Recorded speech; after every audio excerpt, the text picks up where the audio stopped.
a Abdosker, a Nabil, a nuestro amigo Nabil Madi. Nabil, buena tarde, ¿cómo estás? A Marta, a Javier de Jesús Pinzón, Fallis, muy buena tarde, Fallis, también de la comunidad, Nidia Caterín Pedraza, Faber Steven Pérez, Mabel Salim, buenas tardes a todos, con mi mate al sol esperando para compartir este rato con ustedes. ¡Qué envidia! Yo insisto que el día que regrese a Argentina hay dos o tres cosas que no me pueden faltar. Un buen mate, un buen trago de vino tinto y un paseo por Puerto Madero, en Buenos Aires. Maravillosa ciudad, maravillosa. Y Argentina, la Argentina toda es muy linda. Gran saludo para Mabel, disfrútate ese mate. Mónica Fernández, buenas tardes para todos desde una lluviosa Medellín. En Bogotá estamos igual. Mónica, está haciendo bastante frío. Frank Batarse desde El Salvador. Gran saludo, hermano Frank. Placer tenerlo por acá. Yasmín Ferrucho, feliz tarde para todos. Isabel Cristina Tobón, muy buenas tardes. Nuevamente conectada, Isabel Cristina, muy buena tarde. Espero que todas tus cosas marchen muy bien. Marcela Rojas, muy buena tarde. Nina, muy buena tarde para todos ustedes. Bienvenidos nuevamente a este espacio de tertulia que para nosotros es muy importante compartir con ustedes. Es una terapia, llamémoslo así, desde la Embajada de Palestina en Colombia. Hemos querido abrir este espacio para hablar de Palestina, evidentemente, pero que eso sea una especie de excusa para reunirnos y compartir en familia. Somos una gran familia por toda América Latina, incluso por varios países fuera de América Latina, desde Estados Unidos, Hugo Galindo que nos acompaña permanentemente, desde Europa, desde Asia. Una gran familia que siempre nos vemos para discutir estos temas. Hoy tenemos un tema de discusión bastante álgido, muy preocupante a mi modo de ver, que tiene muchas aristas, más allá de lo que normalmente se puede ver. Y es el acuerdo que ya se había firmado antes entre Israel y Emiratos, o se había hecho público ese acuerdo, que ayer se firmó y que a la hora de firmarlo incluyó a otro más, que fue el Reino de Bahrein. Vamos a discutirlo hoy, vamos a repasar algunas cosas que de pronto ya habíamos charlado. Y vamos a proponer algunos temas de discusión y de diálogo para tratar de evaluar y de entender más que todo las implicaciones de este paso. Voy a empezar a compartir pantalla con ustedes para trabajar una presentación que quise hacer sobre todo para sistematizar y facilitar el diálogo.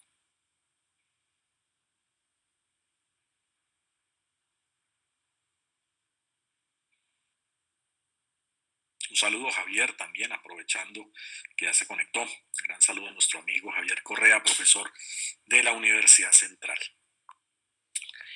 Con esta imagen nos despertamos, o la vimos, o trabajamos varios ayer. La imagen en Washington de los cuatro gobiernos. El gobierno de Emiratos Árabes, el Reino de Bahrein, de Estados Unidos y de Israel. Firmando un acuerdo que la prensa en buena medida calificó de histórico. Yo conversé con varios periodistas y yo les he dicho al respecto que de histórico tiene muy poco. Esto no es histórico. Ni tampoco es una gran gestión de paz, una intensa gestión de paz de última hora. Tampoco lo es, tampoco lo es. Vamos a recorrer justamente tres aspectos para tratar de entender qué pasó ayer y cuáles pueden ser las implicaciones a futuro. Para ello, vamos a concentrarnos en estos tres elementos.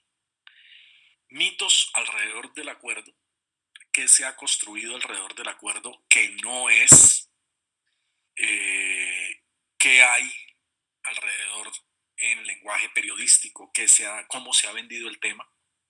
En segundo lugar, qué impacto puede tener este acuerdo en la agenda de diálogo entre Palestina e Israel.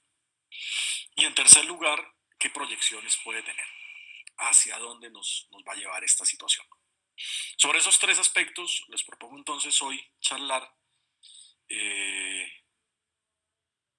muy en familia, muy con el tema palestino siempre en el horizonte. Y en ese sentido los invito a que pregunten todo lo que quieran. No se guarden una pregunta, no se guarden un comentario, hagan las observaciones que ustedes consideren necesarias y oportunas. Empecemos entonces con los mitos alrededor del acuerdo. Cuando estaba preparando esta presentación, y de hecho por eso me gusta a mí acompañar esas tertulias con presentaciones, no hacerla solamente charlada, sino con presentaciones. Me gusta mucho escoger imágenes que no son solamente decorativas, sino que ya nos transmiten algo. Y por eso traje esta imagen de fondo de este primer componente, llamémoslo así, de la tertulia. Y es el Burj Khalifa, ese famoso edificio súper representativo, súper icónico de Emiratos Árabes, vestido con la bandera de los Estados Unidos en un 4 de julio en honor a Estados Unidos. Hay un gran mito inicial que de hecho no lo tengo referenciado más adelante y lo quise dejar como mito inicial. Y es pensar que hay una distancia entre muchos gobiernos árabes y Estados Unidos. Incluso derivado de ese mito, pensar que hay una distancia entre gobiernos árabes e Israel. Yo recuerdo mucho, hace ya varios años, también en alguna entrevista que hacía, yo intentaba desde hace años, cuando menos unos 4 o 5 años, ya se veía la cercanía entre Israel y estos gobiernos, y una periodista me contrapreguntaba que cómo era eso posible, que finalmente habían tenido 4 guerras, que el conflicto se conocía, o al menos ella lo conocía como un conflicto árabe-israelí, que cómo era posible que tuvieran intereses comunes y que se dialogaran. Yo le explicaba que finalmente, si uno lo mira como internacionalista, uno tiene que emplear un concepto que se llama interés nacional, que es lo que mueve los estados más allá de intereses colectivos. O sea, en otras palabras, en América Latina podemos tener un interés colectivo latinoamericano muy fuerte, muy sólido, pero a la larga lo que más pesa son los intereses individuales de cada estado latinoamericano. Lo mismo, de la misma manera puede ocurrir acá. Puede haber un interés colectivo en la Liga Árabe, pero en la práctica las relaciones bilaterales de cada uno de estos estados están dadas no por el interés colectivo, sino por el interés individual. Recuerdo mucho una tesis de una nieta del señor Shaher, justamente, una nieta que se graduó hace cuando menos unos 7 años, tal vez de la Universidad del Rosario, y ella trabajaba esa tesis de grado. Ella quería entender por qué razón la Liga Árabe decía una cosa y por qué razón los países árabes decían otra cosa. Y la gran conclusión era esa, que a nivel colectivo el comportamiento de los estados es uno, pero a nivel individual el comportamiento de los estados es otro. Y a nivel individual, finalmente, ese interés individual, ese interés nacional, a la larga, es el que va a marcar la pauta o el comportamiento de los estados. Esa fue la gran conclusión de esa tesis, una tesis maravillosa que, entre otras cosas, fue evaluada como meritoria en su momento. ¿Qué tenemos entonces con eso? Cuando ustedes van, por ejemplo, a Doha, van en Qatar y van a Doha, ustedes van a encontrar una ciudadela académica en el centro de Doha que se llama Katara. Esta Katara tiene sedes de las principales universidades del mundo, occidentales.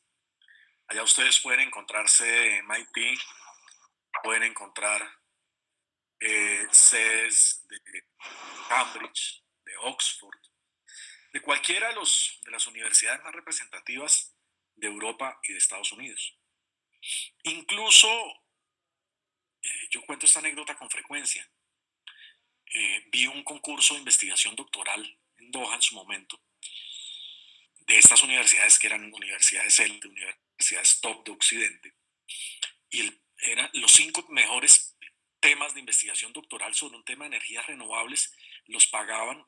El que quedaba de quinto, que era el que menos dinero recibía una barbaridad, recibía como $500,000, una cosa así, y el que quedaba de primero recibía mucho más dinero, alcanzaba a pasar el $1,000,000. Yo hablaba con el sponsor Y él me explicaba algo muy práctico. Él me decía, mire, lo que pasa es que estos son jóvenes que están haciendo doctorado, o sea, son jóvenes de 30, 35 años. Yo siempre he dicho que la definición de joven es el que tiene los mismos años de uno de ahí para abajo. Pero en este caso, él definía joven como más o menos 30, 35 años.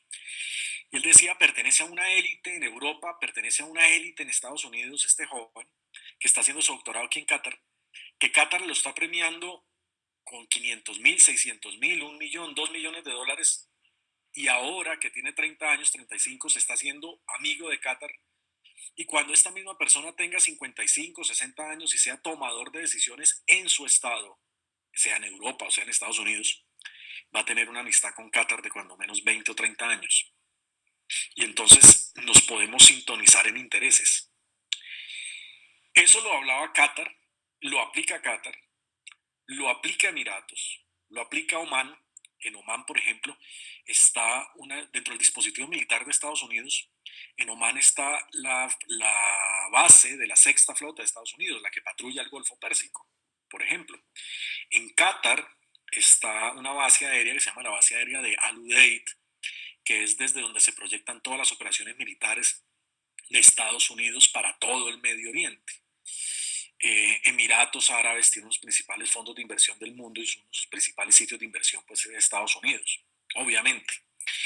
Y Arabia Saudí tiene el gigante de Saudi Aramco, y entre Emiratos Árabes y Arabia Saudita le compran a Estados Unidos alrededor del 40% de sus exportaciones de armas, de su industria militar. Entonces, aquí hay unos intereses absolutamente tejidos de tiempo atrás, de tal manera que ese primer mito que les estoy mencionando salta y se pone sobre la mesa de una. No es cierto que el mundo árabe y que algunos países del Medio Oriente tengan necesariamente una distancia con Estados Unidos y muchísimo menos con Israel, teniendo en cuenta que el gran aliado de Estados Unidos en el Medio Oriente es Israel, y también teniendo en cuenta el nivel de control que la política exterior de Estados Unidos tiene por parte del lobby sionista en Estados Unidos. Seguramente nuestro amigo Hugo más adelante nos recordará el caso del IPAC, que es este lobby sionista dentro de Estados Unidos, este lobby sionista que es preponderante a la hora de elegir presidentes. No hay candidato presidencial que no vaya a IPAC.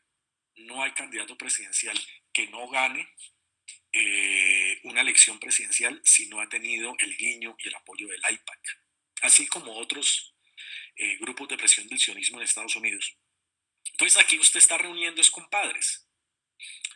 Esta es una reunión entre compadres, es una reunión entre países que tienen intereses con Estados Unidos, que tienen también intereses conjuntos con Israel, que tienen una noción de adversario, y esto es lo importante en este tema, tienen una noción de adversario igual que Israel, y eso los lleva a acercarse.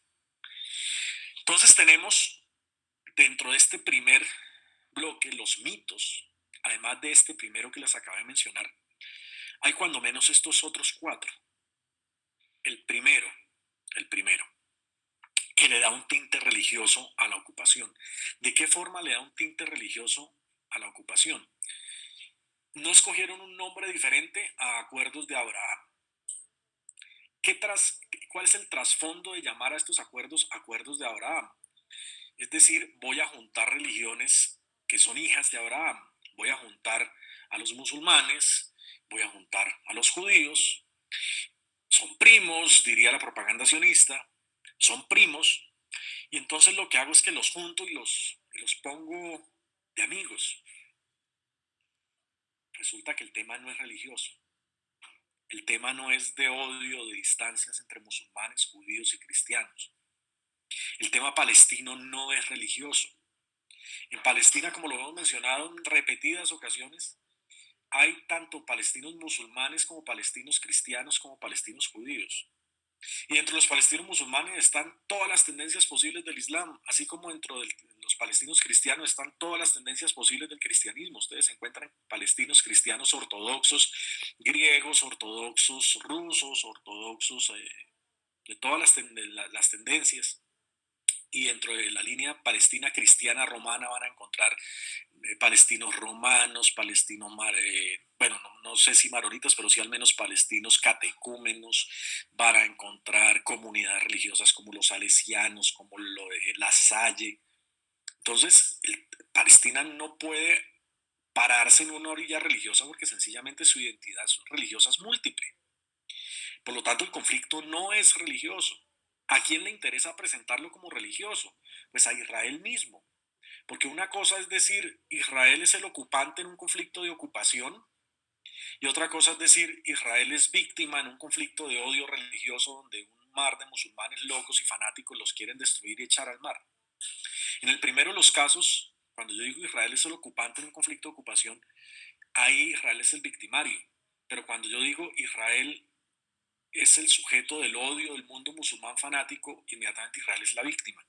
Entonces, al primero que le interesa ponerlo en clave religiosa es a Israel mismo y al sionismo mismo. Y la sola mención que tiene este acuerdo le sigue el juego a ese intento por poner este tema como un tema religioso, como un tema de odio religiosos. Es que el Medio Oriente se opone a Israel porque son judíos y el resto son musulmanes. No, ese no es el argumento de fondo. El argumento de fondo es que se oponen a Israel porque Israel es ocupante. Es un estado artificial, bueno, no es el único, hay varios más estados artificiales en el mundo. Eso sí es el único que creó las Naciones Unidas.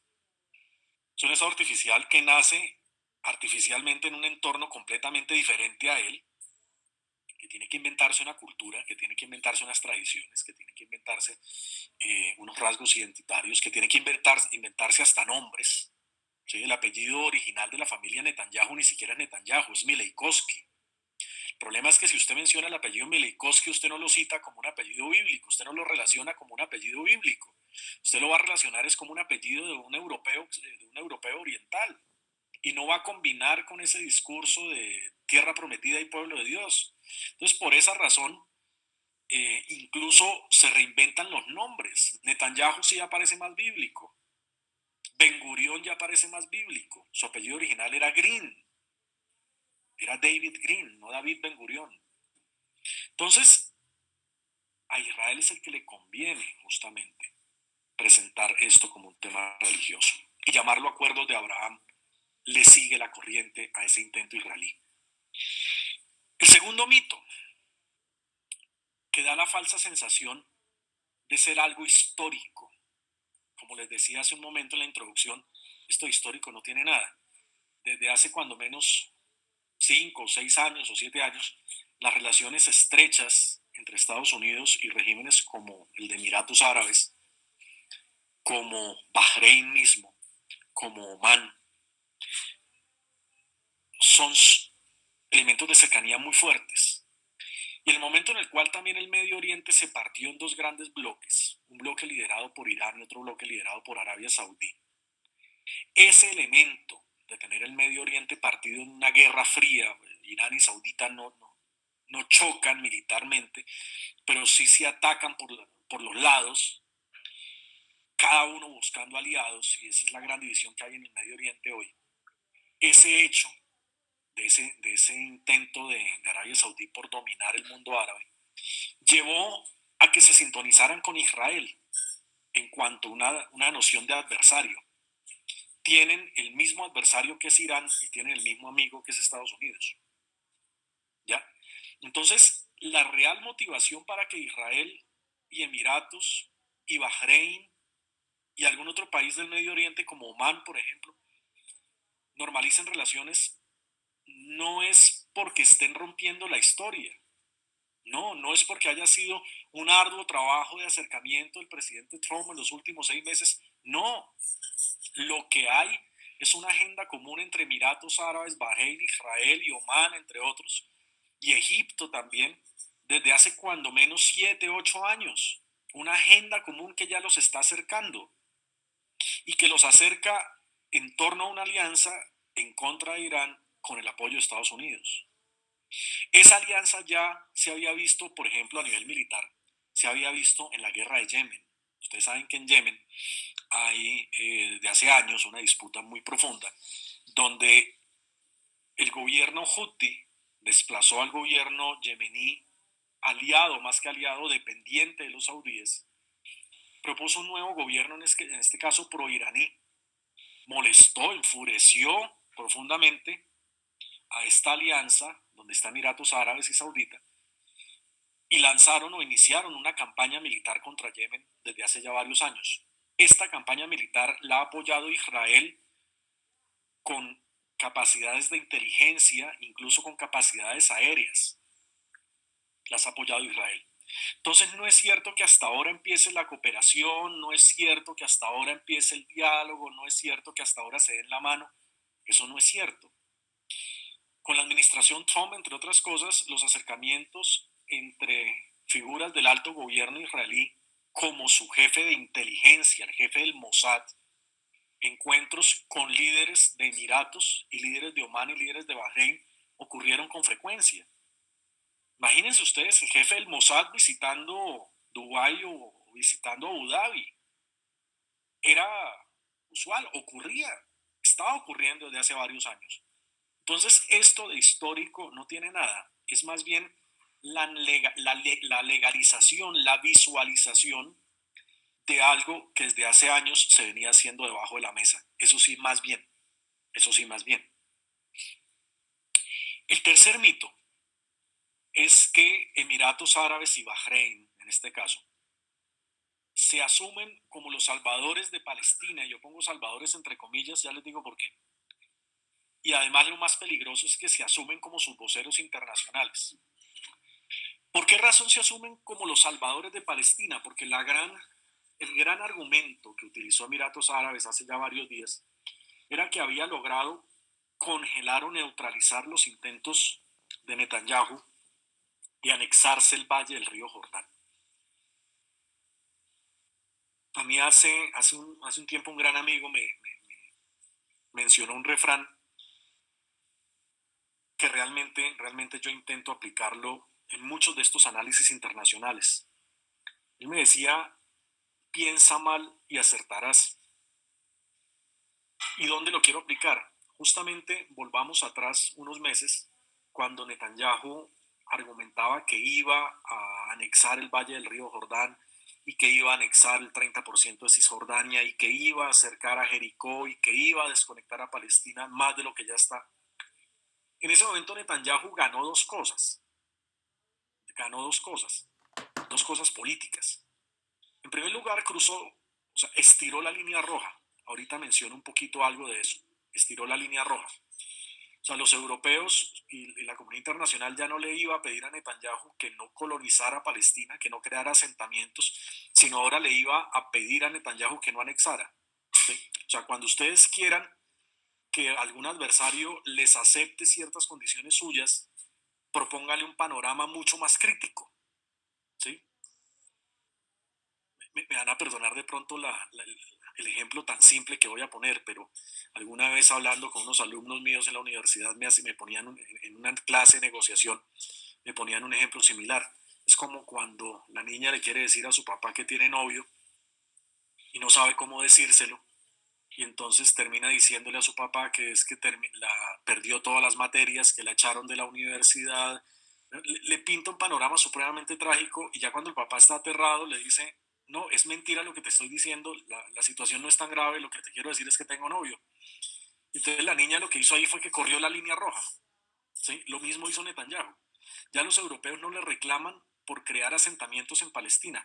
Ahora los europeos lo que reclaman es que no anexe, o sea, algo más grave, que no anexe el valle del río Jordán, y lo van a dejar tranquilo con sus asentamientos. Esa, esa ganancia de Netanyahu se suma a otra, y es que finalmente cuando él reversa la decisión de hacer los asentamientos, de anexar el valle del río Jordán, en buena medida la reversa es por la presión europea, como les acabo de mencionar. Recuerden ustedes que en su momento toda la Unión Europea presionó a Netanyahu. Alemania, que normalmente, y aquí aclaro lo que voy a decir a continuación, lo digo a tono personal, no comprometiendo a ninguna institución, sino a tono personal, Alexander Montero. Yo normalmente afirmo que Alemania está extorsionada por Israel en cualquier tema que tenga que ver con Palestina. Y aún así, Alemania se pronunció en contra de la anexión que había anunciado Netanyahu. Y los británicos, a pesar que habían sido los creadores del problema, también se pronunciaron en contra de la anexión. El Vaticano se pronunció en contra de la anexión. Y ya cuando todo el mundo se había pronunciado en contra de la anexión y Netanyahu sabiendo que había corrido la línea roja, en ese momento dice Netanyahu, ok, listo, no voy a anexar, pero no voy a anexar ya. Él no dijo que iba a cancelar permanentemente sus planes de anexión. Él dijo era que en la fecha que había puesto para anexión no lo iba a hacer, que lo iba a hacer en el futuro, seguramente que posponía los planes de anexión. Por lo tanto, la supuesta anexión, que ya de por sí era ganancia para Netanyahu, la forma como lo manejó al correr la línea roja, pero aún así la supuesta anexión en sí fue detenida por Europa y la comunidad internacional.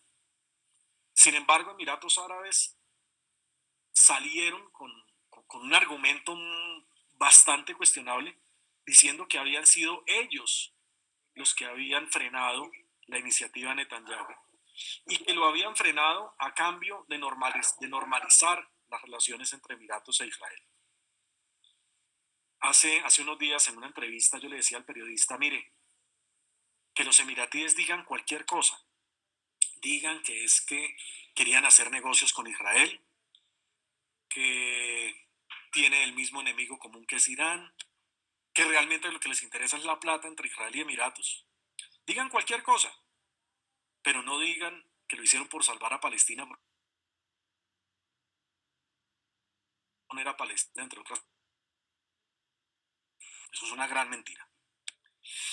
Pero sin embargo, en este mismo instante, Emiratos Árabes junto con Bahrein se proponen eso, como los salvadores de Palestina y que evitaron que Netanyahu anexara.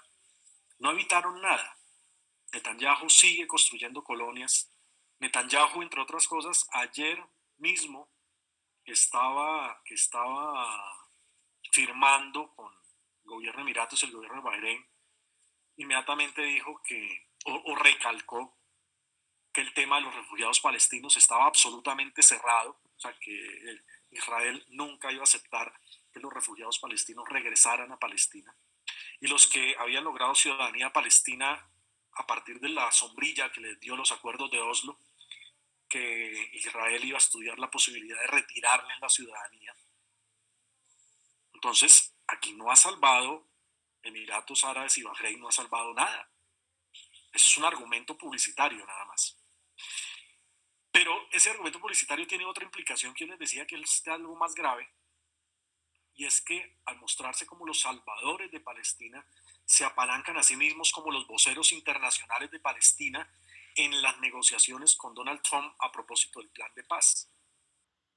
En otras palabras, ellos aceptan el plan de paz, intentarían acorralar a Palestina diciendo, lo estamos aceptando nosotros, lo estamos aceptando varios países árabes, y usted que es el directamente beneficiado, dirían ellos, no lo va a aceptar. ¿Por qué razón esta estrategia? Emiratos Árabes lo hace con el tema de la salvación territorial y Bahrein lo hace a partir de la salvación económica, entre otras cosas. Hace cuando menos unos, no sé, 8 meses tal vez, en Bahrein mismo hubo una conferencia que se llamó la Conferencia de Manamá. Allí, ¿qué se iba a negociar? Ahí, ¿qué se iba a discutir? Ahí la administración de Estados Unidos le iba a presentar al gobierno de Emiratos, al gobierno de Bahrein, al gobierno saudita, le iba a presentar el paquete de, entre comillas, ayuda económica al gobierno palestino, a cambio que aceptara el plan de paz. En ese momento, muchos de los medios internacionales y también colombianos, y lo hablo por los colombianos, el resto de los países, no sé en Argentina, no sé en Chile, pero al menos aquí en Colombia, si ocurrió así, muchos de los medios decían, los palestinos les están ofreciendo una solución y le están dando además plata y los palestinos no quieren. Entonces tuvimos que enfrentar a los medios a decirles, miren, no es eso. En primer lugar, el tema de Palestina no es plata, el tema de Palestina no es ausencia de plata, el tema de Palestina es que tiene un ocupante dentro. O sea, eso no se resuelve con plata, se resuelve cuando la ocupación termine. ¿Mm? Usted en el régimen de Sudáfrica, del apartheid, no le iba a dar a los sudafricanos negros $1.000 al mes y pensar que con eso estaba resolviendo todo. El tema no es de plata, el tema es de una ocupación y de un apartheid. Y en segundo lugar, les decíamos a los periodistas, es que la propuesta de paz es un insulto. Cambiemos los papeles, que sea Israel la que tendría que aceptar eso, o Estados Unidos el que tuviera que aceptar eso, esas condiciones de ese plan de paz o ese plan de rendición, porque realmente es un plan de rendición, a ver si Israel o Estados Unidos, si estuvieran los zapatos palestinos, lo irían a aceptar. Evidentemente no, evidentemente no. Pero entonces, con esta acción, Emiratos Árabes se propone como el abanderado del rescate palestino desde lo territorial y Bahrein se propone como el abanderado del rescate palestino desde lo económico. Por estas razones es grave y es importante que estos dos estados, sin embargo, hubieran estado ayer en ese tema de normalización con Israel. Y en conclusión, el cuarto mito, como les mencionaba antes, esto más que una negociación entre Israel y Emiratos Árabes y Bahrein y Saudita, más que una negociación de paz, lo que pasa es que está escondiendo la real motivación, que es esa alianza regional que les mencionaba hace un rato, que lidera Saudita, que incorpora a Emiratos, que incorpora a Bahrein, que incorpora a Oman, que posiblemente incorpore a Sudán, que posiblemente también incorpora parcialmente a Egipto, en contra de un adversario común que es Irán y con un gran respaldo común que es Estados Unidos. Entonces lo que está es escondiendo la real motivación. Que los emiratíes digan que ellos firmaron la paz con Israel porque hacen parte de esta alianza, no porque querían salvar a nadie, mucho menos a Palestina. Esos son los mitos que hay detrás. Ahora bien, ¿cuál es el impacto que tiene esto en la agenda de diálogo? Y miren ustedes, de nuevo, porque ahí me gusta, bueno, de hecho me gusta solamente la voz porque le pone cierta magia a este tipo de espacios, ¿no? Eh, es como si, yo siempre digo, es como si estuviéramos en un programa de radio. A veces la televisión, aunque tiene magia también, a veces le quita cierto, cierta imaginación. Ustedes, no sé si les pasa como a mí, el hecho de solamente escuchar la voz le permite a uno pensar por sí mismo e imaginar por sí mismo. Ahora bien, más allá de ese tema de explotar la voz, me gusta mucho hacer este tipo de presentaciones porque acompaño con imágenes que no son de relleno y también me permite jugar mejor con los términos. Y aquí es donde yo voy, en este punto. Si se dan cuenta, yo no lo llamo agenda de negociación, yo lo llamo es agenda de diálogo. Y aclaro que es una percepción mía, es una posición mía. En la mayoría de la literatura existente ustedes lo van a encontrar como agenda de negociación alrededor del conflicto palestino-israelí o de la ocupación israelí de Palestina. Es más, ustedes encuentran agenda de negociación en el conflicto palestino-israelí. Esa frase yo la cuestionaría por lado y lado. No es agenda de negociación ni es conflicto palestino-israelí. Es la ocupación israelí de Palestina y es una agenda de diálogo. ¿Por qué diálogo y no negociación? Porque es que todos los puntos de la agenda están mediados por el derecho internacional. Son cosas del derecho internacional que no se están cumpliendo. Una agenda de negociación es cuando las dos partes se sientan y negocian, las dos partes se sientan y ceden. Pero en este punto, donde una parte está violando de lado a lado el derecho internacional y la otra parte es víctima de esa violación del derecho internacional, yo no lo puedo llamar ni una negociación, ni puedo decir que las dos partes tienen que ceder. No. La forma de resolver eso es que la parte que viola el derecho, pues sencillamente lo cumpla y deja de afectar a la víctima. Lo ponía en perspectiva en alguna ocasión no hace mucho. Es como cuando un atracador te va a atracar en la calle, un ladrón te va a robar en la calle. Uno no negocia con el ladrón hasta dónde cumple la ley y hasta dónde no. Uno le dice al ladrón, hombre, cumpla la ley. Eso no es ni que el ladrón ceda, por cumplir la ley el ladrón no está cediendo, sencillamente se está comportando como un ciudadano decente.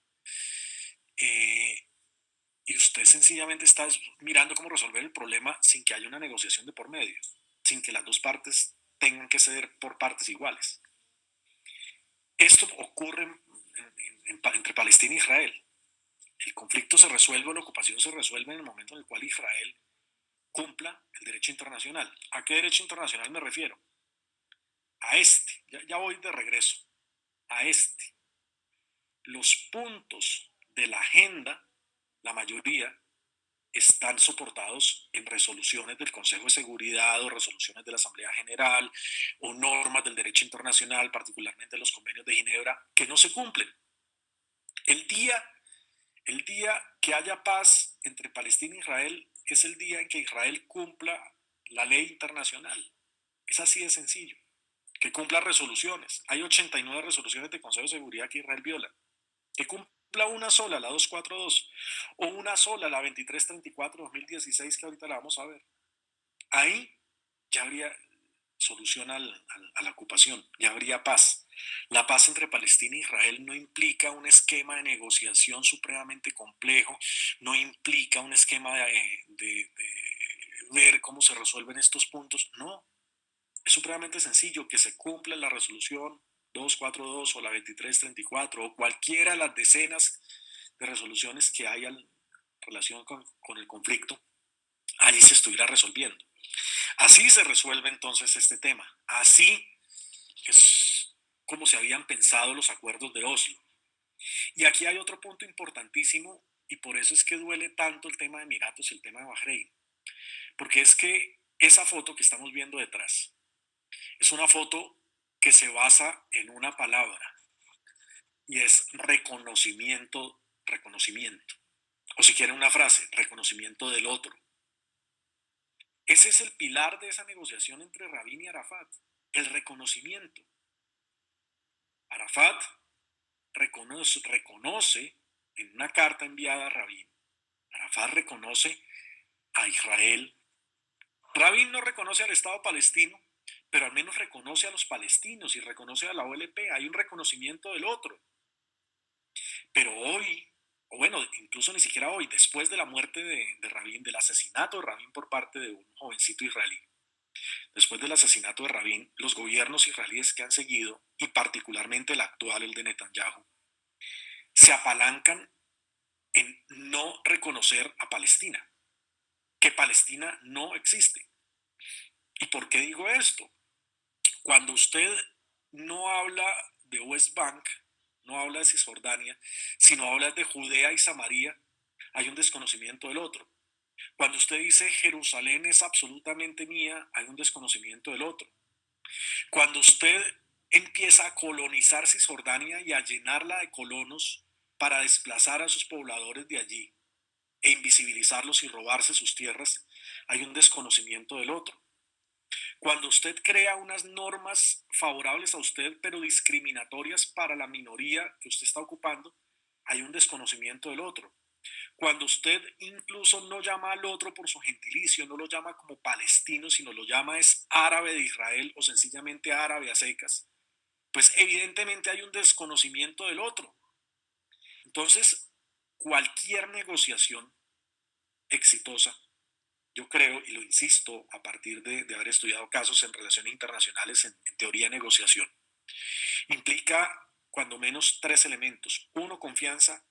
Dos, reconocimiento del otro. Y tres, apego a la ley. Usted con esas tres cosas puede avanzar en una negociación.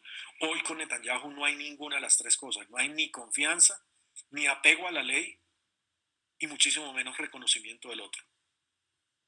Yo siempre he dicho que Israel, o bueno, más que Israel, el sionismo, en su propaganda insiste en el derecho israelí a existir, el derecho que tiene el Estado de Israel a existir.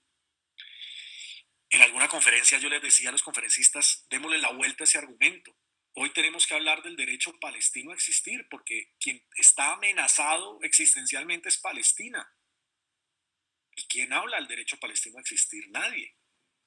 Y entonces es muy complicado uno soportar una ocupación militar con alguien que te desconoce a ti de lado a lado, que dice tú no existes. Y es mucho más triste, y aquí es donde viene lo doloroso del acuerdo de ayer, cuando un hermano tuyo se presta para ese desconocimiento.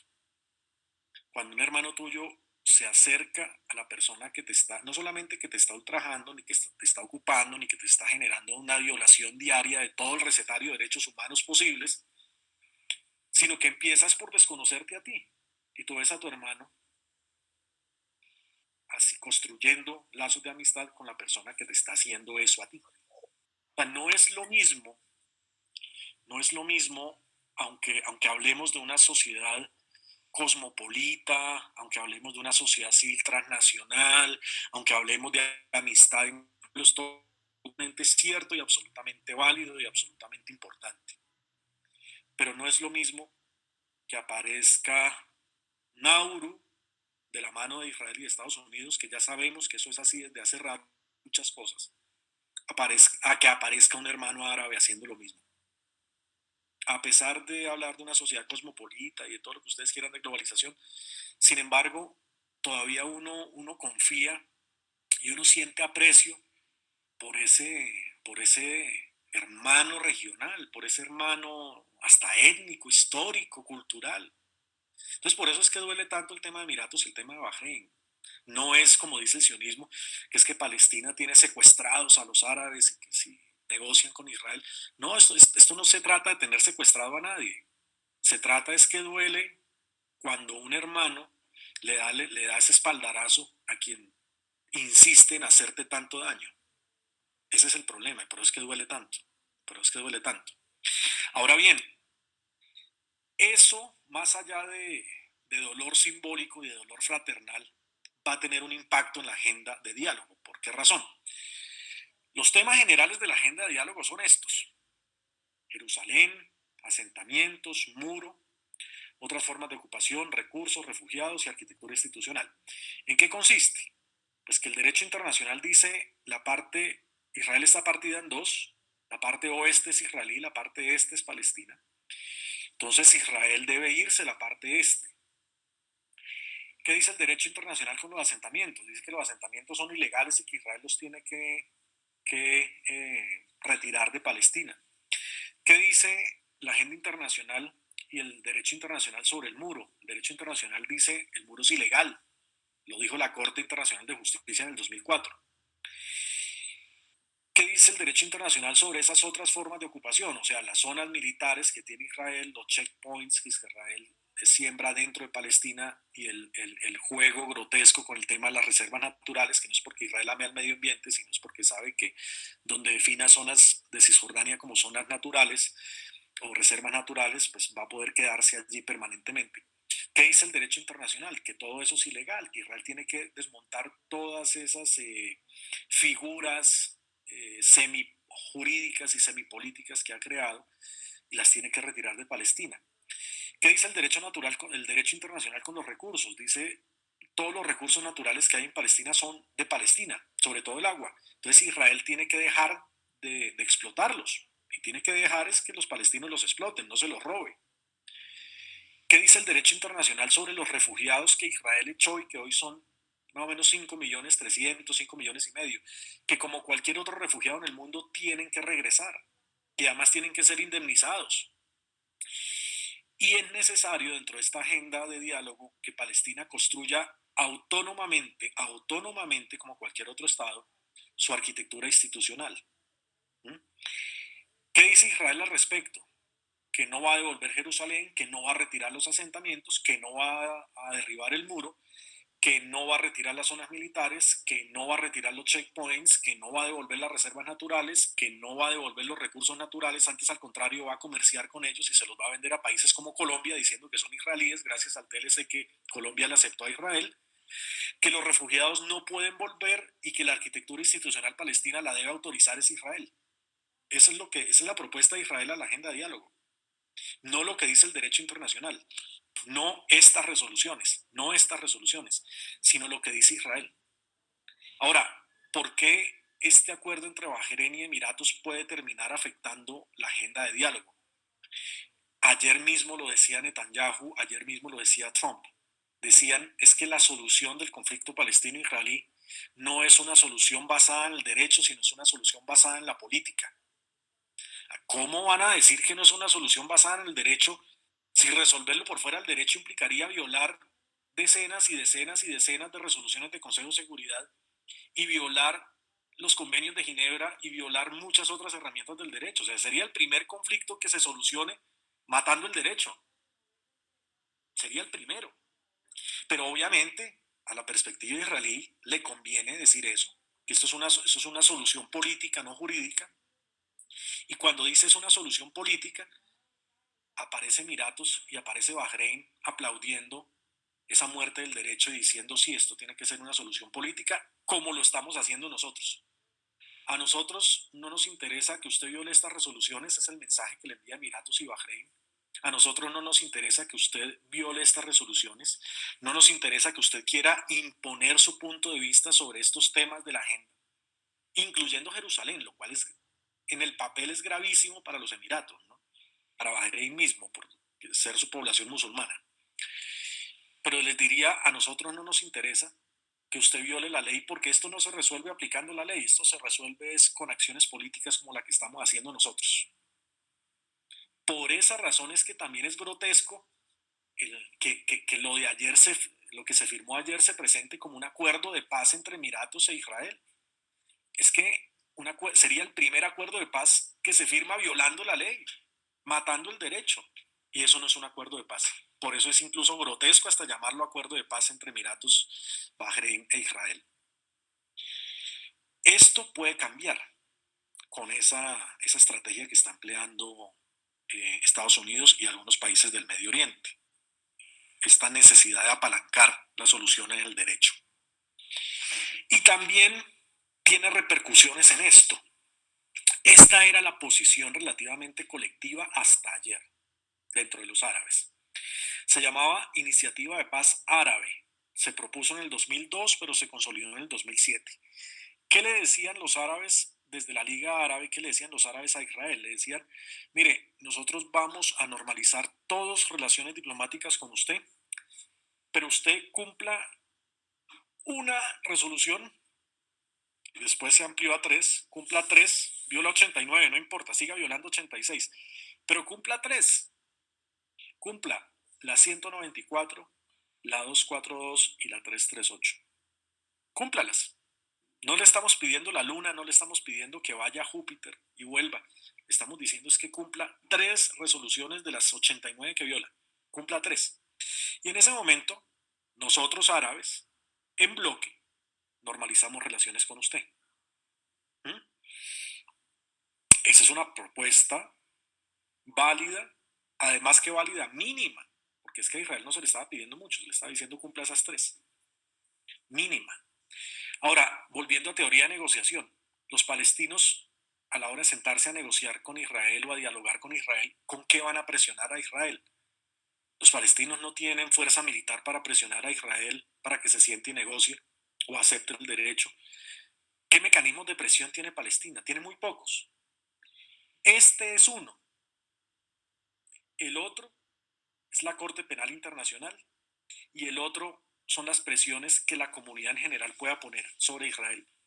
Y las 3 las está matando Emiratos y Bahrein. O sea, no solamente está normalizando con el agresor de Palestina siendo un hermano palestino, sino que además de carambola está matando las opciones de Palestina. Mata esta, mata la opción o afecta seriamente la opción de la Corte Penal Internacional y afecta seriamente el tema de sancionar a Israel. Ya les cuento por qué. Esta iniciativa de paz árabe quedó sepultada. Ya hoy no hay ningún bloque árabe diciéndole en bloque a Israel acepte 3 resoluciones y normalizamos con usted. No, porque ya esto lo fracturó irremediablemente Emiratos y también Bahrein. ¿Sí?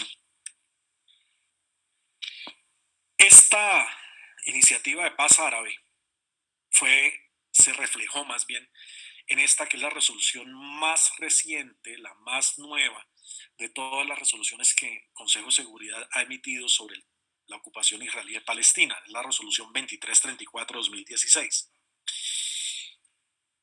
que pide esa resolución. Pide, en primer lugar, o más bien reafirma que los hechos consumados en el terreno que hace Israel, o sea, esa creación de asentamientos agujereando a Palestina, no tienen validez legal. Eso, sin embargo, ahorita Emiratos lo está rompiendo, porque para Emiratos, en parte, y el territorio israelí es el territorio que está reflejado en la propuesta de paz de Trump, donde incluye tierra palestina. O sea, Emiratos está aceptando el robo de tierra palestina por parte de Israel y está yendo en contravía de ese primer punto. Dos, reitera su exigencia de que Israel ponga fin de inmediato y completo a todas las actividades de asentamiento. Tampoco, tampoco. Emiratos no dijo es que yo salvé a Palestina de los asentamientos, no, yo salvé a la Palestina de la anexión. De por sí ya estaba salvada como lo expliqué antes, pero por los asentamientos no está haciendo nada. Entonces tampoco está ayudando a cumplir este segundo punto. Tercero, que es lo más importante, subraya que no reconocerá ningún cambio en las líneas del 4 de junio de 1967, incluso en lo que respecta a Jerusalén. Emiratos sí está aceptando cambios en esa línea territorial a favor de Israel, incluyendo Jerusalén a favor de Israel. Destaca que la cesación completa de todas las actividades israelíes de asentamiento es fundamental. Bueno, volvemos a los asentamientos. Quinto, y esto es interesantísimo también, y esto lo está matando Emiratos y Bahrein, exhorta a todos los estados a que, teniendo presente el párrafo 1, establezcan una distinción en sus relaciones pertinentes entre el territorio del Estado de Israel y los territorios ocupados de 1967. Hoy Emiratos Árabes y Bahrein no están estableciendo esa distinción y están aceptando que los territorios ocupados son israelíes. Y así por el estilo. Incluso, a propósito de la iniciativa de paz árabe, está el noveno punto. Dice, insta a que se intensifiquen y aceleren el apoyo y los esfuerzos diplomáticos regionales e internacionales con objeto de lograr sin demora una paz amplia, justa y duradera en el Medio Oriente, sobre la base de las resoluciones de las Naciones Unidas, los principios de la Conferencia de Madrid, el principio de territorios por paz, la iniciativa de paz árabe, la hoja de ruta del cuarteto y de poner fin a la ocupación israelí. Todo esto lo lanzó a la cesta de la basura de Emiratos, porque la solución de Emiratos no es jurídica, como dijeron ayer, sino es política. Entonces, decir, me importa un pepino las resoluciones de Naciones Unidas, me importa un pepino la Conferencia de Madrid, me importa un pepino el tema de la iniciativa de territorios por paz, acabé de matar la iniciativa de paz árabe, me importa un pepino la hoja de ruta y sencillamente la negociación con Israel es política y voy y le doy un abrazo y hago de cuenta que no pasó nada. Esto es otro de los puntos sustanciales. Entonces se está acabando, también se está erosionando el ordenamiento de Naciones Unidas. Ya van dos temas. Y el tercer tema es este. Y es que de las tres acciones fuertes que Israel ha hecho en Gaza, cuatro si metemos la marcha al retorno, casi siempre los informes que sacan Naciones Unidas dice que alguien sancione a Israel. Este es un ejemplo, el informe Goldstone. Que alguien sancione a Israel. Si alguien quiere consultar el informe Goldstone, a propósito, ahí está el enlace. Que alguien sancione a Israel, porque es que dicen estos informes, Israel viola y viola y viola y viola y viola la ley, como sabe que no le pasa nada, pues no solamente viola con tranquilidad la ley, sino que se anima a seguirla violando. Que alguien sancione a Israel. Y la sancionan no porque sean antisemitas, la sancionan es porque hay un régimen, que es el sionismo, que está violando normas del derecho internacional humanitario y normas de los derechos humanos. No es porque el sistema internacional esté cargado en contra de Israel, no. Sea, llámelo Israel o llámelo cualquier otro estado, si viola la ley, pues hay que sancionarlo. El problema es que no se sanciona a Israel. Y este tipo de acciones como la de Emiratos sí que dificultan esas sanciones, porque la comunidad internacional va a decir, ya de por sí era difícil sancionar a Israel, o siquiera proponerlo. Ahorita el que diga que va a sancionar a Israel sencillamente se opone o iría en contravía a esta tendencia a normalizar relaciones con Israel, que entre otras cosas la prensa la ve como algo absolutamente positivo. No, a la persona que viola la ley no hay que felicitarla ni hay que celebrarle que viole la ley. A la persona que viole la ley hay que invitarla a que cumpla la ley. Y normalizar sin que cumpla la ley no es hacer ningún favor a la paz. Esto también es otra afectación que trae el acuerdo de ayer. Imagínense ustedes donde la Corte Penal Internacional mañana o pasado mañana dijera que Israel comete crímenes de guerra. Pues, parte de la propaganda sionista se iría en contra de la Corte Penal Internacional diciendo, si ve, nosotros con Emiratos intentando hacer la paz y usted, sin embargo, diciendo, oponiéndose a la paz, diciendo que es que somos criminales. Entonces, guarde su informe en una gaveta, un escritorio, porque es enemigo de la paz. Usted permita que sigamos las cosas como están, suba hacia el bus de la celebración, de la normalización con Emiratos, o sencillamente defínase como un enemigo de Israel y reciba las consecuencias por eso. Entonces, todas estas acciones, estilo Emirato, estilo Bahrein, tienen repercusiones supremamente profundas, muy, muy, muy profundas. Y por último, ¿qué proyecciones se pueden derivar de esto? Y de nuevo vemos una foto que no es simple adorno. Esta foto a mí me impactó mucho. Son colonos israelíes armados, civiles, andando por la calle, que saben que pueden matar a un palestino y no van a pagar ni un día de cárcel. Hablando de fundamentalismos, muchos o todos seguramente reprochábamos a agrupaciones como el Daesh, personas que a través de la violencia intentan imponer su criterio religioso absolutamente conservador. Si decíamos que el Daesh eran terroristas, ¿por qué a estos señores de la foto tenemos que decir que está bien y que son colonos inofensivos que están defendiéndose? No, también son terroristas. Si decimos que el Daesh es terrorista, este amigo del centro de la imagen es también terrorista. ¿Mm? Andan por las calles no de Tel Aviv. Israel no los quiere tener a estos armados, no los quiere tener en Tel Aviv. Andan armados por las calles de Palestina, quitándoles casas a los palestinos y asesinando palestinos. Estos son los que está celebrando Emiratos y los que está celebrando Bahrein, entre otras cosas. Y fuera de eso, apoyados por el ejército israelí, que es el que complementa la foto. Si el palestino no se quiere dejar matar por uno de los colonos, pues viene el soldado israelí y lo mata. Así de sencillo. Eso es lo que está celebrando Emiratos. Esto es lo que está celebrando Bahrein. ¿Cuáles son las repercusiones que esto puede tener? La primera ya la expliqué, que Israel va a correr la línea roja. Ya el mundo no se va a preocupar porque Israel siembre colonos en Palestina, ya el mundo no se va a preocupar porque Israel asesine palestinos, ya el mundo no se va a preocupar por toda la restricción de derechos humanos que tiene Palestina por parte de Israel, sino que el mundo se va a preocupar es que Israel no anexe el Valle del Río Jordán. O sea, ahí ya hubo una ganancia por parte de Netanyahu. En segundo lugar, la presión internacional se va a disipar, sobre todo la presión internacional europea. Volvemos al asunto. ¿Cómo quedaría hoy Francia? ¿Cómo quedaría hoy Alemania, donde decidieran reconocer a Palestina como Estado? Inmediatamente la prensa sionista diría, nosotros con Emiratos intentando hacer la paz y Francia o Alemania o el país que sea declarándole la guerra a la paz, siendo enemigos de la paz porque están reconociendo a Palestina como Estado.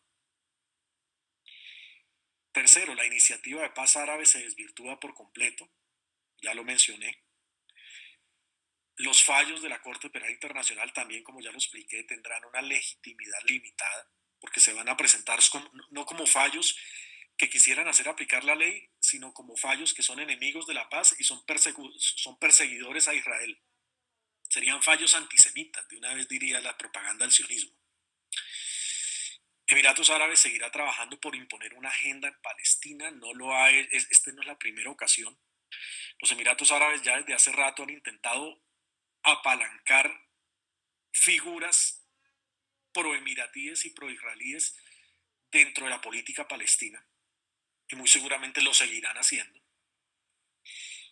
Vuelve y le imprime un tinte religioso a la vaina y esto, como le explicaba antes, de tinte religioso no hay nada. O sea, Israel pueden ser presbiterianos cuánticos, eso es irrelevante. Lo que es realmente importante es su rol como ocupante en un conflicto de ocupación. Pero este tipo de acuerdos vuelve y le pone un tema religioso al conflicto y además que genera tensiones religiosas. Además que le pone el tinte religioso, en la realidad sí genera tensiones religiosas, porque la alianza contra Irán no se vende discursivamente como una alianza política en contra de un adversario regional, también político como es Irán, sino se va a vender como una especie de cruzada antifundamentalismo chiita.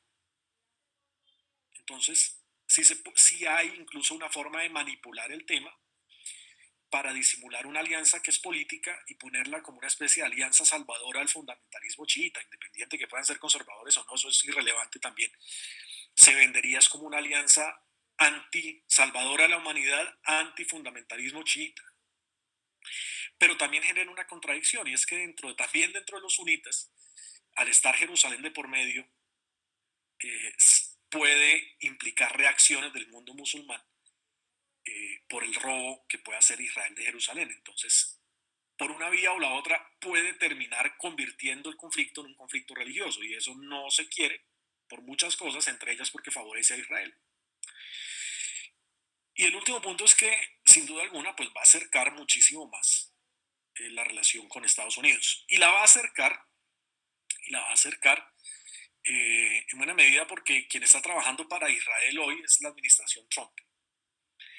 Estamos frente a unas elecciones presidenciales. Tener 4 años más de administración Trump es una realidad. Es una realidad, independiente que si las encuestas dicen que Biden va arriba o va abajo, no importa. El sistema electoral de Estados Unidos basado en colegios electorales hace que una nueva administración de Trump sea una realidad, que esa posibilidad sea real. Y serían 4 años más de este trabajo pro-israelí desde la Casa Blanca, sumando a otros estados seguramente como Omán, como Sudán, como Egipto. Falta ver si Marruecos, faltaría ver qué piensan ellos, pero seguramente se ampliaría estos. Y de nuevo, no sería histórico para nada. Se trata sencillamente de una reunión entre compadres y entre amigos que hace un tiempo ya está. Vamos a mirar algunos comentarios. Escribe Gabriel Rivera: no olvidar que la multinacional minera que quiere explotar el oro del páramo de Santurbán tiene como sede Emiratos Árabes. Es su forma de hacer política, sin duda alguna. Ese es el tema de Minesan en los Santanderes, que es un tema supremamente sensible en Colombia, no por el impacto ambiental que puede tener, incluso por el tema económico. A propósito de las regalías para Colombia, son paupérrimas. Escribe Yasmín Ferrucho: sería interesante tener acceso a esa tesis. Sí, Yasmín, es una tesis que se hizo en la Universidad del Rosario, y la niña que la trabajó se llama Mónica Joya Shaker. Allí la puedes encontrar en el repositorio de tesis de la Universidad del Rosario. Janet Castillo dice: lo que hacen los más media, engañar a la población con falsos mitos, tal cual. Mónica Fernández: cualquier cosa que beneficie a Israel y más específicamente al gobierno de Netanyahu funciona para los votantes cristianos evangélicos estadounidenses. Asimismo. Marta Cadena da Costa: el problema no es dinero, es dignidad. A propósito de la conferencia de Manamá, tal cual, estamos absolutamente de acuerdo con Marta Cadena. Esto no es de plata, esto es de dignidad. Esto es que la ocupación termine, esto no es de plata. Se respeta y se aplica el derecho internacional, escribe Marta Cadena de Acosta. Janet Castillo: ¿este acuerdo no es demandable por parte de Palestina? No es demandable, Janet, porque los estados se escudan en algo que se llama derecho soberano. Los estados tienen la posibilidad de hacer, acuerdos y alianzas con los países que quieran. Eso no tiene ninguna posibilidad que otros estados intervengan. Marta Cadena da Costa: ¿tomó por sorpresa a los palestinos lo que acaba de ocurrir? No, ya como les explicaba, esto de histórico no tiene nada, ni eso, y de sorpresivo menos tampoco. De años atrás ya se venía construyendo. Años, cuando digo años son 7, 8 años. Sonia Martínez: la perversa norma de quebrar huesos. Nadia Caterín Pedraza: entonces, en pocas palabras, Trump ya sabe qué va a suceder en su próxima elección. Las cartas en la elección no están definidas, pero pues es una realidad, puede pasar. Que las encuestas den por una ventaja para Biden no quiere decir que la posibilidad de una segunda administración Trump esté desechada, ¿no? Puede ocurrir sin ningún problema. Nicolás Pavón: ¿cuáles serían los estados más próximos a formar las relaciones con Israel? ¿Y cuáles serían los más cercanos a Palestina? Mire, los más cercanos posiblemente en el futuro próximo a normalizar con Israel puede ser Omán, puede ser eventualmente Sudán y eventualmente Marruecos. ¿Mm? De los que pronto no, o los que con mayor posibilidad no, Qatar de pronto no, muy seguramente no. Kuwait posiblemente no. Hay otros que ni siquiera intervendrían, ni opinarían, ni dirían nada. Así. Escribe Sonia Martínez, creo que tanto la población civil como las autoridades de Santander han puesto frente a la defensa al páramo santurbano. Ojalá, doctora Sonia, sería una pena que ese páramo se perdiera. Marcela Rojas, esas tertulias son una terapia, me hacen feliz tener estos encuentros con ustedes, muy agradecida.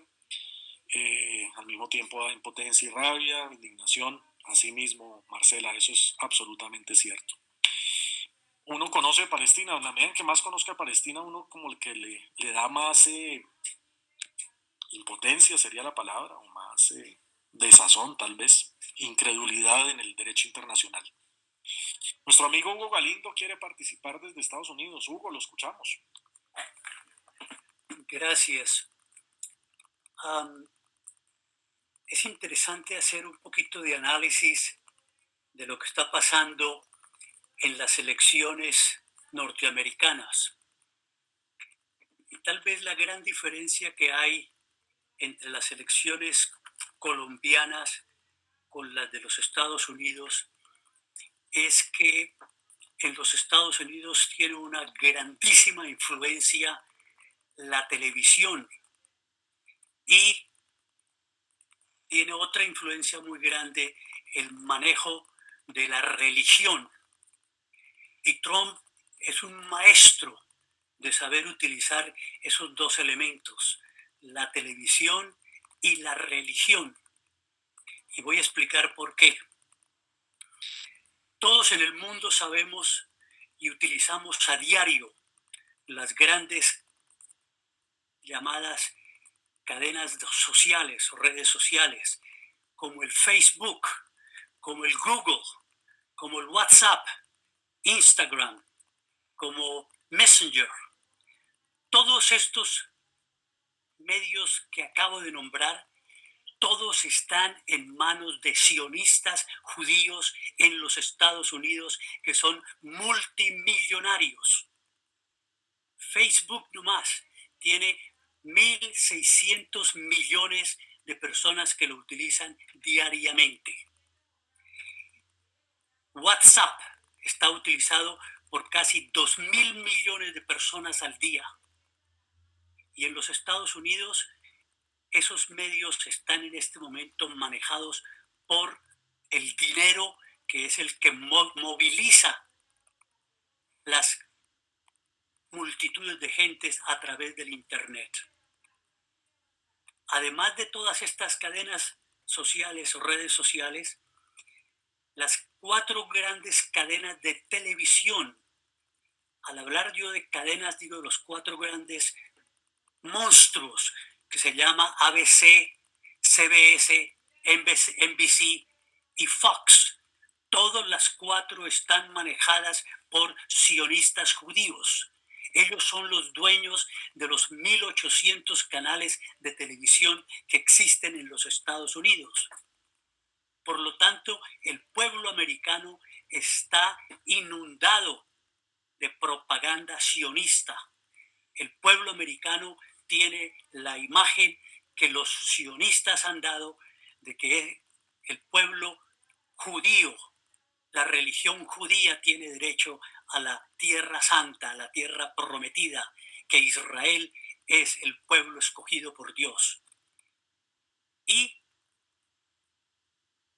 Trump ha sabido en una forma muy inteligente manejar la religiosidad de los miembros de las religiones protestantes de los Estados Unidos, donde hoy día cualquier grupo religioso de las 1.200, 1.300 religiones protestantes que existen en los Estados Unidos son todas pro-Trump, porque ha sabido manejar astutamente lo que más le duele a la gente es que Trump dice que él va contra el aborto y por lo tanto todas estas religiones cristianas extremistas están siguiendo a Trump.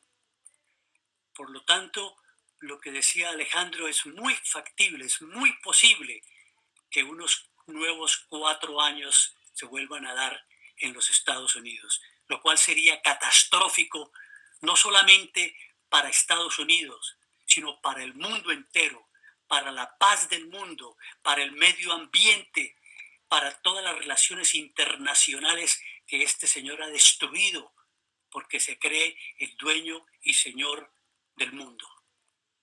Espero que esto haga entender un poco por qué se habla en este momento de Trump y de lo que Trump podría llegar a traer en las elecciones que se acercan el 3 de noviembre. Todo lo que está haciendo en este momento Trump con estos países árabes es oportunismo político para ganar votos, oportunismo para seguir la presión sionista que hay en este momento. No importa qué partido, puede ser el Partido Demócrata o el Partido Republicano. En este momento, un solo estado, el estado de la Florida, puede estar en manos de Trump y ese estado, por el sistema de delegados, podría llevar a Trump a la presidencia. Por eso, otro gran hombre acaba de ofrecer $100 millones para la campaña de Biden en el estado de la Florida. Una sola persona ofrece $100 millones. Entonces, estamos en unas elecciones donde todo se compra con el dólar. Muchas gracias. Muchas gracias a nuestro amigo Hugo y totalmente cierto, totalmente de acuerdo con lo que él plantea y al respecto, como recomendación final, les dejaría nuevamente una mención a un libro que se llama The Israeli Lobby in U.S. Foreign Policy de Stephen Walt y John Mearsheimer, que grafica muy bien desde un punto de vista teórico lo que nuestro amigo Hugo nos ha planteado. Nicolás, que si algunos de estos países lograría establecer relaciones con Israel antes de las elecciones, no se sabe. Y es que justamente en medio de ese populismo que planteaba Hugo, las cartas están totalmente abiertas y queda prácticamente un mes y medio, 2 meses todavía para que todo esto pueda ocurrir. Muchísimas gracias a ustedes, a la doctora Sonia, a Nicolás, a nuestra amiga Adela Morales. Muchísimas gracias a ustedes por habernos acompañado en esta tarde de frío desde Bogotá. Me tocó prender las luces del apartamento como si fueran las 7 de la noche. Esto está oscuro y está que llueve. Pero aún así, frío en la calle, pero calor fraternal en esta sala de chat. Muchísimas gracias. Nos vemos el próximo lunes con una nueva tertulia. Estoy intentando organizar unos temas muy interesantes para ustedes, invitados también de Colombia y de otros países que nos van a acompañar en las próximas tertulias. Muchísimas gracias, muy buena tarde, éxitos y saludos para todos.